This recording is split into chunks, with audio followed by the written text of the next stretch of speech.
आखिरी फसल, एक इंडियन रियलिस्टिक स्टोरी।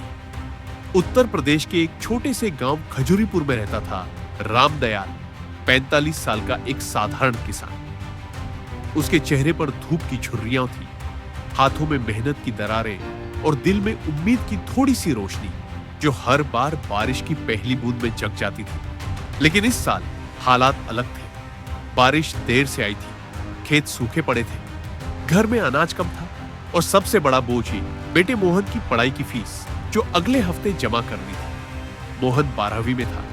उसके सपने गांव से बड़े थे। वह इंजीनियर बनना चाहता था, अपने पिता की जिंदगी बदलना चाहता था, पर इस बार खेतों ने साथ नहीं दिया। एक रात रामदयाल चौपाल से लौट रहा था। मन में चिंता का पहाड़ था। आसमान बिल्कुल सूखा था।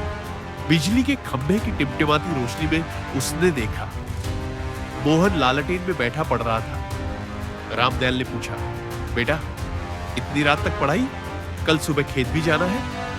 मोहन मुस्कुराकर बोला, पिताजी इस बार अच्छे नंबर आ गए तो स्कॉलरशिप मिल जाएगी, आपको फीस की चिंता नहीं करनी पड़ेगी। यह सुनकर रामदयाल के गले में कुछ अटक गया। वह जानता था कि स्कॉलरशिप आसान नहीं और फीस देना उसके बस से बाहर। अगले दिन खेत के किनारे खड़ा रामदयाल फसल को देखा। आधी सूख चुकी, आधी बची हुई।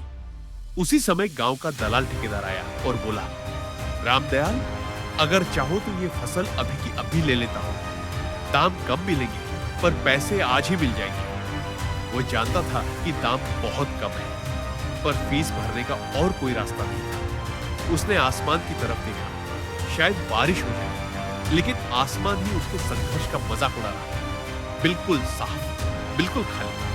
रामदयाल ने गहरी सांस ली और फसल बेच दी। पैसे का थैला हाथ में भारी लगा, लेकिन दिल उससे भी भारी। फीस भरने का दिन मोहन स्कूल गया। फीस घर लौटकर उसके चेहरे पर खुशी थी, लेकिन उसने पिता के चेहरे पर थकान देखी। पिताजी आपने फसल बेच दी ना? रामदयाल चौंक गया। मुझे कैसे पता? मोहन ने कहा, मैं स्कूल जाते वक्त ठेकेदार से मिल गया। पिताजी आपके लिए कभी आसान नहीं होता, लेकिन आप हर बार मेरे लिए कठिन रास्ता चुनते हो। रामदयाल की आंखें भर आई। बेटा मेरी मेहनत कोई बड़ी बात नहीं, तू पढ़ाई में सफल होगा ना, वही मेरी सबसे बड़ी कमाई होगी। 4 महीने बाद परिणाम आया।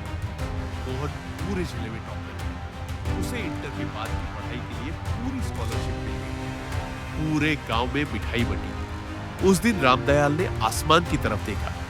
इस बार बादल घिर रहे थे और उसके मन में भी। कहानी का संदेश कभी-कभी जिंदगी में जीत बड़ी मेहनत से नहीं, बल्कि बड़े त्याग से आती है।